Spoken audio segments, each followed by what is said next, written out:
So అంటే మన చరిత్రలో అట్లా ఉన్నాయి కదా, అమ్మవారికి లాంగ్ హెయిర్ ఉంటది. మా మమ్మీ వాళ్ళు మా సైడ్ అందరూ అట్లే అనుకుంటారు, కొంతమంది మీ హెయిర్ ని చూసే వచ్చిందేమో అని. నిజంగా అదే అనిపిస్తది కదా వాళ్ళకి, అంటే ఆ లుక్ కూడా అట్లా వాళ్ళకి సెట్ అయిపోతుంది. అదేంటి వాళ్ళని చూస్తున్నప్పుడు నిజంగా అట్లనే అనిపిస్తుంది.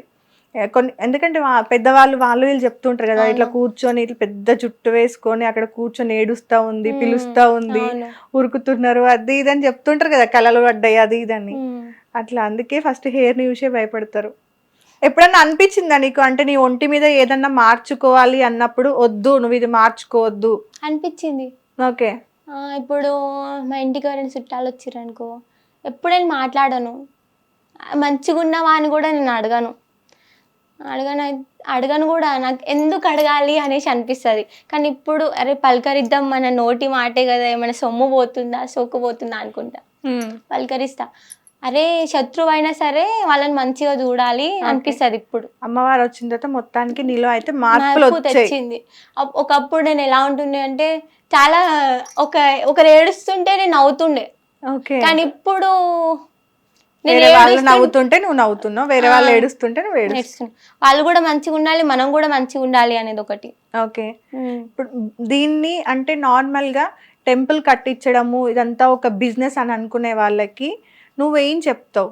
ఏం చెప్తా అంటే నమ్మే వాళ్ళు నమ్మొచ్చు, నమ్మని వాళ్ళని నేను ఏం చెయ్యలేను. మేమే టెంపుల్ కట్టించి మేమే బిజినెస్ చేస్తున్నాం అనుకుంటారు కదా, మీరైనా ముందుకొచ్చి మీరైనా వర్క్ చెయ్యొచ్చు, అది కూడా మాకు హ్యాపీయే కదా అక్క, టెంపుల్ స్టార్ట్ అవుతుంది అలా అని అనుకుంటా.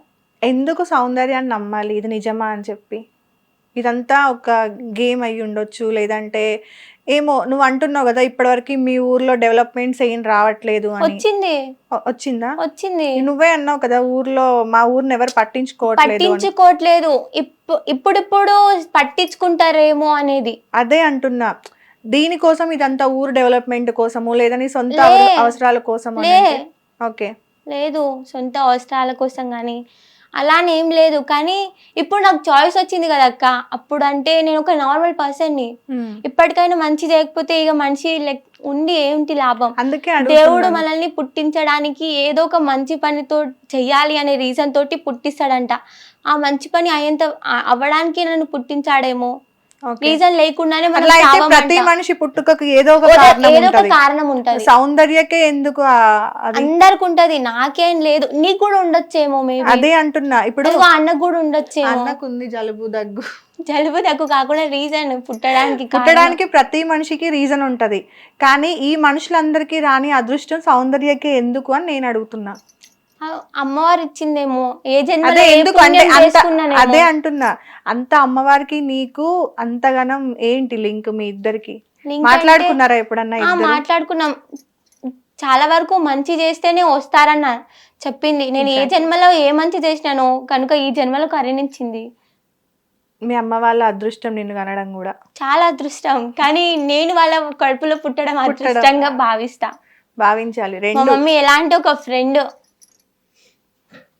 ఫ్రెండ్ కైనా తక్కువ చెప్తా కానీ మమ్మీకి అన్ని విషయాలు షేర్ చేస్తాను నేను. మీ పిన్ని వాళ్ళు ఇంకా నమ్ముతున్నారా లేదా? చుట్టాలు మీ పిన్ని వాళ్ళు ఇప్పుడు కోపం అవుతున్నారు, అదే పిల్లైందిరా మీడియా ముందు చెప్పింది అనేసి. ఓకే, మరి చెప్పరా అక్క, చాలా ప్రాబ్లమ్స్ ఫేస్ చేసినా మేము అసలు, చాలా సూటిపోటి మాటలు అంటుండే, చాలా వరకు టార్చర్ కూడా పెట్టినుండే. ఏమని? వీళ్ళకి ఏందిరా, వీళ్ళ పరిస్థితి అప్పుడు ఇలానే ఉంటది, చీడ పొరుగు లెక్క చూస్తుండే మమ్మల్ని. పేదోళ్ళని కాదు కానీ అంటే దట్ వే మీనింగ్ లో చూస్తుండే, వీళ్ళు ఎప్పుడు పైకి ఎదగరు, వీళ్ళకి ఎప్పుడు ఇలానే ఉంటది, వీళ్ళని ఎప్పుడు చిన్నగా చూడాలి మనం అలా అనేసి. ఓకే, లైఫ్ లో నువ్వు ఎలా సెటిల్ అవుదాం అనుకుంటున్నావు? ఇప్పుడు అమ్మవారు ఇదంతా కూడా నీ లైఫ్ లో తెలియకుండా వచ్చింది. సెటిల్ అవుతాను అనేది క్లారిటీగా తెలీదు, బట్ ఒకరి కింద పని చేయకుండా నాది నేనంటూ బతుకుతాననే నమ్మకం అయితే నాకుంది. ఓకే, అంటే బిజినెస్ చేయాలి అనుకుంటున్నావు? బిజినెస్ అయితే లేదే, ఒకరి కింద బతకొద్దు అని అనుకుంటే సొంతంగా ఏదో ఒకటి చేసుకోవాలనే కదా, సొంతంగా చేసుకునేదాన్నే కదా మనం బిజినెస్ అంటాం. అంటే ఆ బిజినెస్ కూడా కాదు, ఫ్యూచర్ లో కానీ నా దగ్గర డబ్బు అంటూ లేకపోయినా సరే ఒకరి కింద నేను వెళ్ళను. ఓకే, చెయ్యి చాచి నీ దగ్గర డబ్బు అడగను, అంతవరకు అయితే ఉంటాను అనుకుంటున్నా. నా దగ్గర ఉన్నంత లోపల కూడా నేను చాలా మందికి హెల్ప్ చేద్దాం అనుకుంటున్నా. నా దగ్గర ఒక 100% ఉన్నా అందులో 70% వాళ్ళకి ఇచ్చి 30% నేను అనుభవిద్దాం అనుకుంటున్నా అక్క. ఓకే. ఓకే.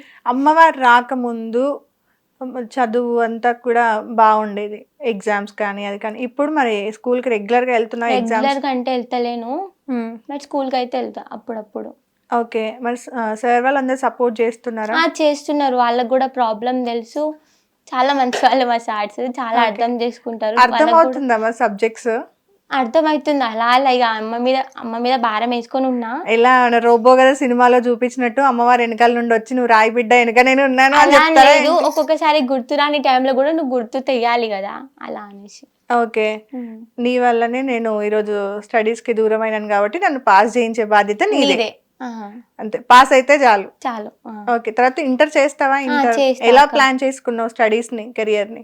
బాగానే ప్లాన్ చేసుకున్నా, బట్ చెప్పొద్దు. ఇంకా చాలా ఇంటర్వ్యూస్ ఉన్నాయి ముందు ముందు మనం ఒక్కొక్క చేసేది ఇంటర్వ్యూలో ఒక్కొక్కటి రివీల్ చేస్తావు. లే, నీతోటి కూడా నెక్స్ట్ టైం ఉందేమో. ఓకే, అట్లా అంటావా? గుడి కట్టిన తర్వాత మళ్ళీ చేద్దామా? అక్కడికి వస్తాం ఈసారి ఖచ్చితంగా. ఆ తల్లి పార్వతి ఇక నా పిండి గంగమ్మ ఇక పాద పాదాన ఇక 10,000 మీకు ఏకశరణంబు ఇక శివునికి చిన్న బిడ్డను ఇక చిత్రాల ఎల్లమ్మను ఇక గౌన్లాడి బిడ్డను ఇక గణసారి మౌరాల ఎల్లమ్మను ఇక నా భర్త జమగ్ని రాజా ఇక పరశురాముణ్ణి గన్నా ఇక ఆది పరాశక్తిని ఇక నా మామ గౌతముడు ఇక నాకు 24 ఏళ్ల వనవాసాలే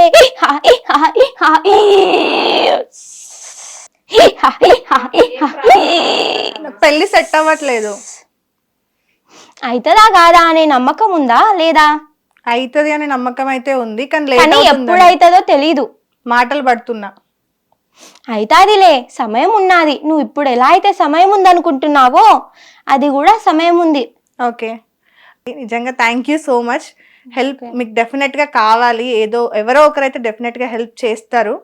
ఒకసారి రిక్వెస్ట్ చేయండి కెమెరాని చూసి. మీకు తప్పకుండా. చాలా మంది ఫోన్లు చేసి ఫోన్లలో చెప్తారా అని కూడా అడుగుతున్నారు. ఫోన్లలో అయితే ఏమి చెప్పము, ఏం అనుకోకండి. మీరు ఇంటికి వస్తే డెఫినెట్గా మాకు అయినంత వరకు నేను ఎంతవరకు అయితే చెప్పగలుగుతానో, ఎంతవరకు అయితే మీ ప్రాబ్లమ్ సాల్వ్ చేయగలుగుతానో అంతవరకు అయితే నేను సాల్వ్ చేయగలుగుతా. మీరు ఎంత దూరం అయినా సరే అమ్మవారు రప్పించుకుంటే డెఫినెట్గా ఏదో ఒక రోజు వస్తారని నమ్మకం. చాలా మంది వ్యూస్ వస్తున్నాయి, బట్ ఇప్పటి వరకు మనీ అనేది ఎవరు పెద్దగా ఇవ్వట్లేదు. మీకు 10 రూపాయలైనా సరే ఇవ్వండి, మేము ఏం అనుకోము, మనస్ఫూర్తిగా అని అనుకుంటున్నాము. డెఫినెట్గా హెల్ప్ చేయండి. లేని పరిస్థితి అని చెప్పట్లేదు, బట్ మాకు అయినంత వరకు మేము పెట్టినాము. ఇప్పుడు కూడా మీ చేతులతోటి మాకు హెల్ప్ అవుతుందేమో అని ఎదురు చూస్తున్నాం. సో మీ సౌందర్య. ఓకే. నిజంగా అంటే వచ్చినప్పుడు కూడా అందరికి ఇట్లా గూస్ బంప్స్ వచ్చినాయి. ఓకే. అంటే బాడీ ఏదో తెలియని వణుకు, వైబ్రేషన్ వచ్చినట్టు మొత్తం బాడీ అంతా వణుకుతుంది. నేను అందుకే లేచా. నీకు కూడా అట్లనే అనిపించిందా? బాడీ మొత్తం ఇట్లా వణుకుతుంది. అంటే అది అయిపోయేదాకా, అంటే వెళ్ళిపోయే వరకు కూడా అట్లానే ఉంది. ఆ తర్వాత గుండె దడ తగ్గింది. అంటే అమ్మో, ఆ ఎనర్జీని మేము తట్టుకోలేము. ఎలా తట్టుకుంటున్నావు అంత ఎనర్జీ? ఇప్పటికి నాకు పెయిన్స్ వస్తున్నాయి. ఓకే. బాడీ పెయిన్స్ వస్తాయి. వచ్చి వెళ్ళిన తర్వాత కాళ్ళు చేతులు ఆగడం, తిమ్మిరెక్కినట్టు అనిపిస్తుంది. ఓకే.